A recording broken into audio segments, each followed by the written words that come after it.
네, 여러분 안녕하십니까? 한의학박사 이병삼입니다. 한의학으로 여러 질환들을 좀 풀어보고 해석하고 이런 시간들인데요. 우리가 지난 시간에 이제 우리 몸에서 가장 중요한 생체 정보인 대변, 소변, 땀 이것에 대해서 말씀을 드렸습니다. 그리고 우리가 이제 대변에 대해서 자세히 지금 이제 얘기를 나누고 있는데요. 그러면 우리가 변비는 각 체질별로 어떤 식으로 또 어떻게 해결을 해야 되냐라고 하는 것입니다. 그러니까 이제 변비를 결정하는 요인은 무엇이냐? 되게 뭐냐면 그 내용물이 있어야 될 거 아니에요. 그래서 우리가 변비하면 되게 어떻습니까? 우리가 물이 마르는 것이니까 수분, 그죠? 수분에 대해서 많이 이제 생각을 하게 되고, 그 다음에 그 내용물을 만드는 섬유질, 셀룰로스 이런 걸 생각하지 않습니까? 그것이 굉장히 중요하죠. 그 다음에 이제 세 번째가 어떤 장의 연동, 운동이 되겠습니다.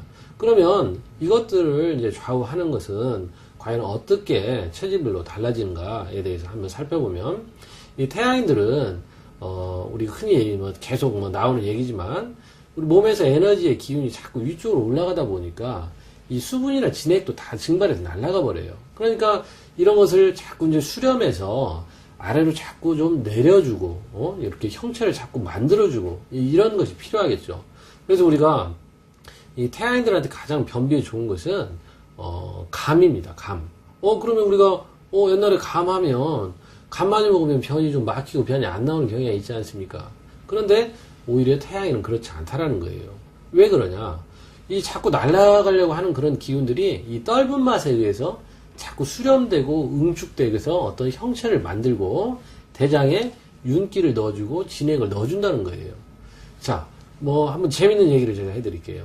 예전에 우리가 이제 못 살았던 시절에 우리 보릿고개라는 얘기를 많이 하지 않습니까? 우리 춘근기에 우리가 보리도 나오지 않는 그 춘근기 봄에 어떤 아주 배고플 때 뭘 주로 먹었습니까? 우리가 연명하기 위해서 초근 목피, 그러니까 풀뿌리하고 나무의 껍질을 먹었는데 그때 주로 먹었던 나무의 껍질이 이제 소나무 껍질입니다.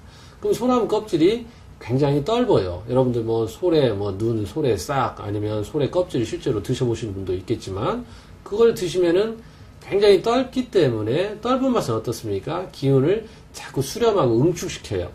그러면 날아가는 어떤 그런 진액들이 수렴되면서 소변이 굉장히 많이 나가죠. 그 소변 쪽으로 많이 배출이 되니까 대장 쪽으로 물이 못 가서 변비가 생기는 거예요. 그러니까 이뇨작용이 너무 많은 그런 음식들은 오히려 소변의 양을 늘려서 대변 쪽으로 길이 막히니까 변비가 생기는 거예요.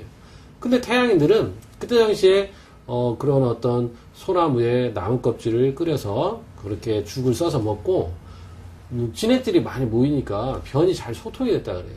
그러니까 다른 체질들은 소변 쪽으로 물이 너무 많이 나가서 우리 수분 양이 줄어드니까 대변이 딱딱해져서 우리가 참 말씀드리기 뭐하지만 피똥을 쌌다 이겁니다. 그리고 우리가 대변이 실제로 막혀서 죽은 사람들이 많았다 그래요. 네, 그래서 이재만 선생님 시절에 그때는 태양인이 그렇게 많지 않았다고 합니다. 그 동의수세본에서 보면은 예를 들어서 한 마을에 100명 중에서 이제 한두 명이 태양인에 불과했다 이렇게 얘기를 이제 하셨는데 그 이후에 우리가 그렇게 못 먹던 시절에 보릿고개에 태양인들이 솔잎이나 이런 걸 먹고 몸에 이제 진액이 잘 수렴되고 응축돼서 몸이 좋아진 반면에 다른 체질들은 이제 그것을 먹고 변이 막히고 목숨을 잃는 경우가 많았다고 합니다. 그래서 그 이후로 태양인이 많이 늘어났다라고 하는 거죠. 그래서 결국 하여간 태양인의 변비에는 이제 좋은 것이 금방 그렇게 말씀드렸던 솔잎이나